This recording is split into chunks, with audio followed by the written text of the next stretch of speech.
கரூர் துயரச் சம்பவம் தொடர்பான உண்மைகள் விரைவில் வெளியே வரும் என்று தவேக தலைவர் விஜய் தெரிவித்திருந்த நிலையில் கரூர் விபத்து தொடர்பாக எழுப்பப்பட்ட பல்வேறு கேள்விகளுக்கு தமிழக அரசு தரப்பில் ஆதாரங்களுடன் விளக்கம் கொடுக்கப்பட்டுள்ளது.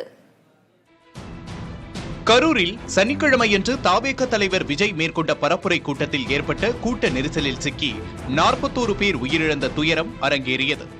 இச்சம்பவத்திற்கு தமிழக அரசு மீது தவேக உள்ளிட்ட பல்வேறு தரப்பினரும் குற்றம் சுமத்திய நிலையில் தமிழக அரசு ஆதாரங்களுடன் விளக்கம் அளித்துள்ளது. இது தொடர்பாக சென்னையில் செய்தியாளர்களிடம் பேசிய அமுதா IAS, தவேக தரப்பில் கொடுக்கப்பட்ட இடங்களை ஆராய்ந்த பிறகே வேலுச்சாமிபுரத்திற்கு அனுமதி வழங்கப்பட்டதாக தெரிவித்தார்.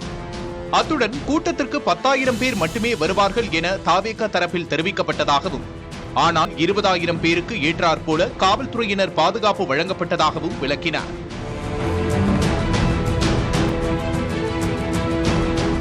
விஜயின் பரப்புரை கூட்டத்தில் மின்சாரம் நிறுத்தப்படவில்லை என கூறிய அமுதா IAS, அங்கு மின்சாரம் எப்படி அணைந்தது என்பது குறித்து வீடியோவோடு விளக்கமளித்தார்.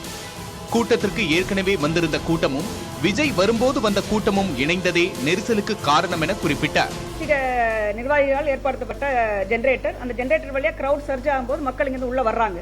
இப்போ பாத்தீங்கன்னா அங்க லைட் ஆஃப் ஆயிருக்கும், உங்களுக்கு அந்த விஷுவல்ல கிளியரா தெரியும் நினைக்கிறேன். மற்ற இடத்துல லைட் இருக்கிறது கிளியரா தெரியுது பாருங்க. மற்ற எல்லா இடத்துலயுமே லைட் இருக்கும். அந்த எந்த இடத்துல ஜெனரேட்டர் பக்கத்தில் இருக்கிறது மட்டும் தான் அந்த பர்டிகுலர் லொகேஷன்ல மட்டும் நமக்கு ஃபோக்கஸ் லைட் மட்டும் ஆஃப் ஆயிருக்கு.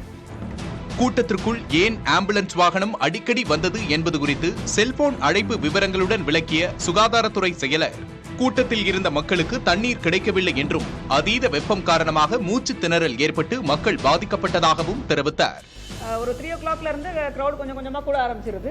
ஸோ கிரௌட் இங்கே அதிகமாகிட்டே இருக்கு. பிளஸ் காலையில இருந்து வந்து வெயிட் பண்ணிட்டு இருக்காங்க. அங்க வந்து எக்ஸாஷன் ஆயிடுச்சு, டீஹைட்ரேஷன் ஆயிடுச்சு, தண்ணி கிடையாது அவங்களுக்கு. ஸோ அதனால நிறைய பேர் டயர்ட் ஆகி கீழே உட்கார ஆரம்பிச்சிடுறாங்க. கீழே உட்கார வந்து ரெஸ்ட் எடுக்க ஆரம்பிச்சிடுறாங்க. ஸோ அந்த டைம்ல வந்து அவர் வெஹிக்கிள் வரும்போது பாத்தீங்கன்னா அவர் கூட வந்த கிரௌடு, அங்க இருந்த கிரௌட் பாத்தீங்கன்னா இந்த கிரௌட் சர்ஜன் சொல்லுவாங்க. பிளஸ் இந்த வண்டி வந்து நல்ல பெரிய வண்டி, அவருடைய வெஹிக்கிள் வந்து நல்ல பெரிய பஸ், பெரிய வண்டி. ஸோ அந்த வெஹிக்கிள் மூவ் ஆக சைட்ல இருக்க கிரௌட்லாம் டிஸ்பிளேஸ் ஆகும்னு சொல்லுவாங்க. சைட்ல போக ஆரம்பிப்பாங்க. ஸோ அப்பதான் வந்து உங்களுக்கு நெரிசல் வந்து மக்கள் ஃபீல் பண்ண ஆரம்பிச்சாங்க. கரூரில் விஜய் பரப்புரை கூட்டத்தில் தடியடி நடத்தப்படவில்லை எனவும், கூட்டம் அதிகமாக இருப்பதால் விஜயின் வாகனத்தை குறிப்பிட்ட இடத்தில் நிறுத்த காவல்துறையினர் அறிவுறுத்தினர். ஆனால் அதனை தவேக நிர்வாகிகள் ஏற்கவில்லை என்றும் ADGP டேவிட்சன் தேவாசீர்வாதம் விளக்கினார்.